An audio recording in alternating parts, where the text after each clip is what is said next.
चलिए बहुत बहुत धन्यवाद आप लोग भैया हो राजकिशोर बाबू कहे के बाद कि जब तक सूरज और जब तक सूरज हर चांद रहेगा। देखिए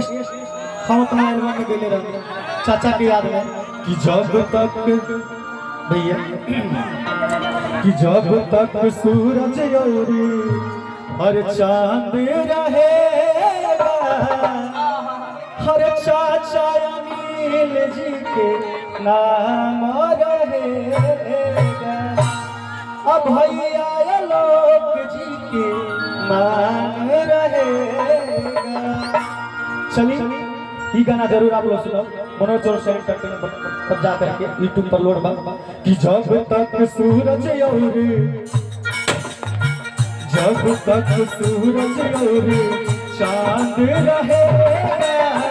चाचा अनिल जी के नाम रहेगा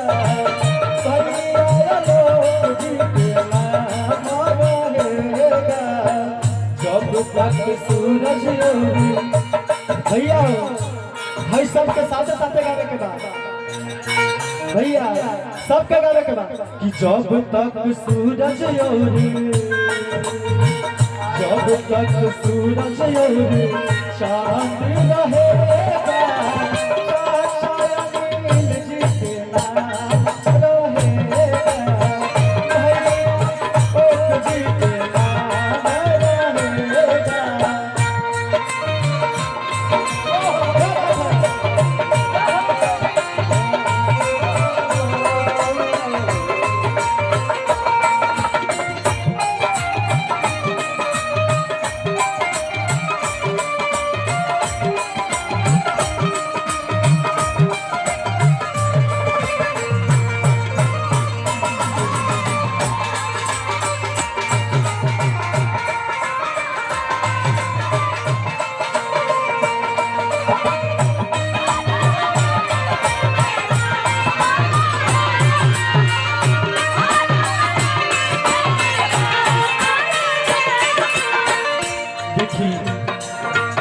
जब उनका बात याद आओ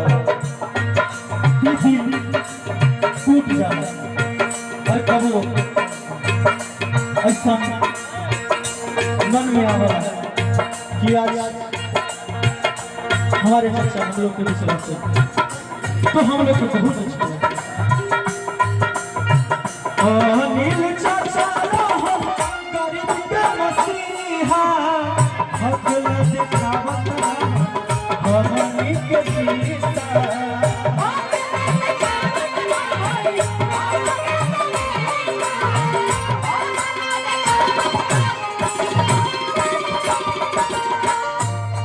जे भी आए बात उनके बारे में सही लोग अनिल चाचा गरीब के मसीहा सब बात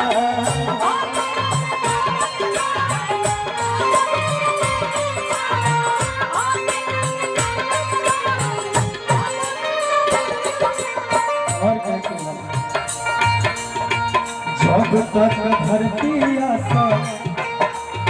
जब तक धरती आसा मान रहेगा चाचा अनिल जी के नाम रहेगा भैया दिला देखावत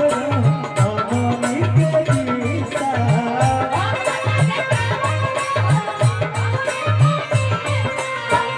अनिल चाचा हकल दिखावत हमनी के दिशा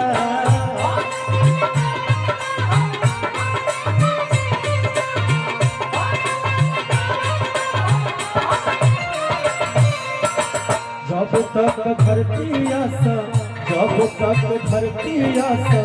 मान रहेगा चाचा अनिल जी के नाम रहेगा भैया लोक जी के नाम रहेगा।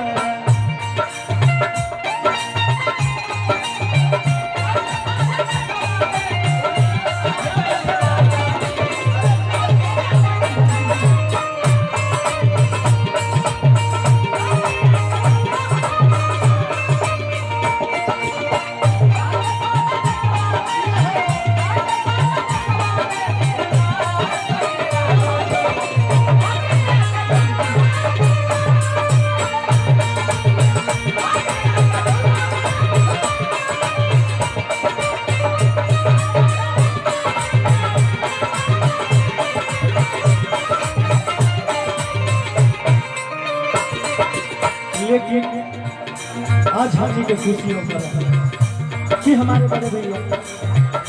आलोक कुमार चौरसिया जी विधायक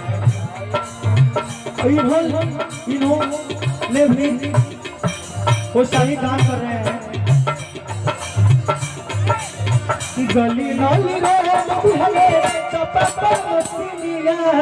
खुश बड़ भैया चाचा माई बहनिया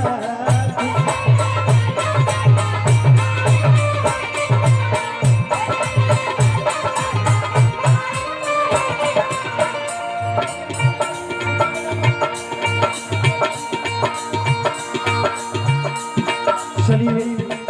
हमारे बड़े भैया राजा टेंट हाउस की तरफ से बहुत बहुत पुरस्कार हर भैया के बहुत बहुत प्रणाम करवाई। गली माल रे चपाकल मसीनिया खुश बड़ भैया चाचा माई बहनिया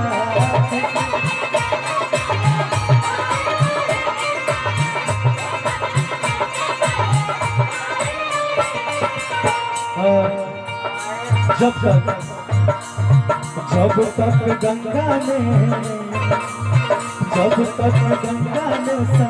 रंग रहेगा जब तक गंगा में सा रंग रहेगा चाचा अमीन जी भैया भैया भैया कि चाचा अमीन जी के नाम रहेगा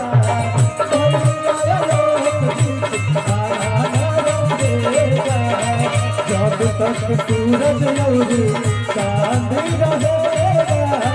जब तक सूरज लौरी